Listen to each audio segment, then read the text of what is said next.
বলতে চেয়েছিলাম, রমজান মাস কিন্তু আমাদের কাছ থেকে চলে যাচ্ছে। এই রমজানের সাথে তালে তাল মিলিয়ে আমার আপনার গুনাহ খাতাগুলো যাচ্ছে কিনা সেটা এখন হিসাবের বিষয়।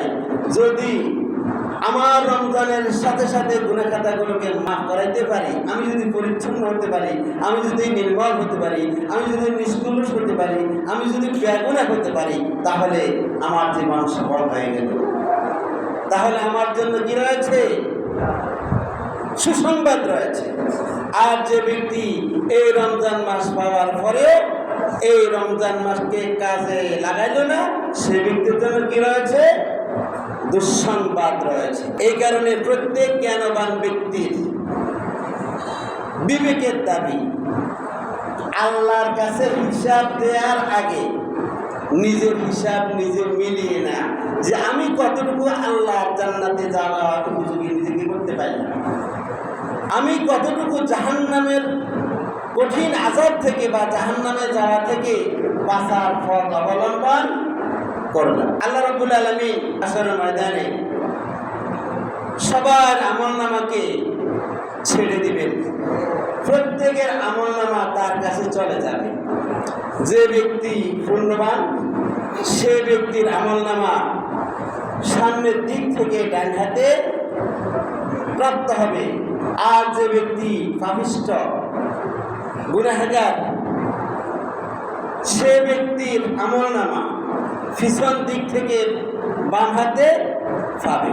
যখন সকলে তার আমলনামা বুঝে পাবে, তখন আল্লাহ তাআলা বান্দাদের উদ্দেশ্যে ঘোষণা দিবেন, ইকরা কিতাবাকা কাফা বিনাফসিকাল ইয়াওমা আলাইকা হাসিবা। ইকরা পড়ো, ইকরা কিতাবাকা, তোমরা সকলে তোমাদের কিতাব পড়ো, আমলনামা দেখো। কাফা বিনাফসিকাল ইয়াওমা আলাইকা হাসিবা, আজকে তোমার আমলনামার জন্য, তোমার হিসাবের জন্য তুমি নিজেই যথেষ্ট। তুমি তোমার আমলনামা যখন দেখবে, তোমার হিসাব যখন তুমি দেখবে, তখন তুমি বুঝতে পারবে তুমি কি জান্নাতি না জাহান্নামী। রমজান আমাদেরকে পুণ্যের প্রতি উদ্বুদ্ধ করে, ভালো কাজের প্রতি উৎসাহিত করে, অনুপ্রাণিত করে, আমাদের হৃদয়কে দারাজ করে দেয়, মনকে প্রশস্ত করে দেয়।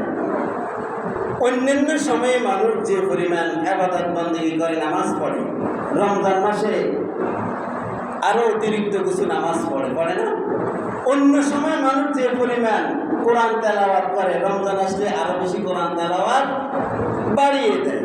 অন্য সময় যে পরিমাণ তাসবিহ তাহলিল জিকির আজকাল মানুষ করে থাকে, যখন রমজান আসে তখন মানুষের জিকিরের পরিধিও আরো বিস্তৃতি লাভ করে। অন্য সময় মানুষ যে পরিমাণ দান সদকা করে, মানুষ রমজান মাস আসার পর আরো বেশি দান সদকা করে। অন্য সময় অপরকে খাওয়াইলে মানুষ ব্যথিত হইলেও রমজান মাসে অপরকে খাওয়াইতে পারলে মানুষ খুশি হয়, ঠিক না? খাওয়ানোর প্রতিযোগিতা করে। রমজান আমাদের কাছ থেকে চলে যাচ্ছে। রমজান এসেছে কি জন্য? আমাদেরকে ভালো কাজসমূহ প্রশিক্ষণ দেওয়ার জন্য, ট্রেনিং দেওয়ার জন্য, এই ভালো স্বভাবগুলো আমাদের মধ্যে জাগ্রত করার জন্য, আমাদেরকে অভ্যস্ত করে দেওয়ার জন্য।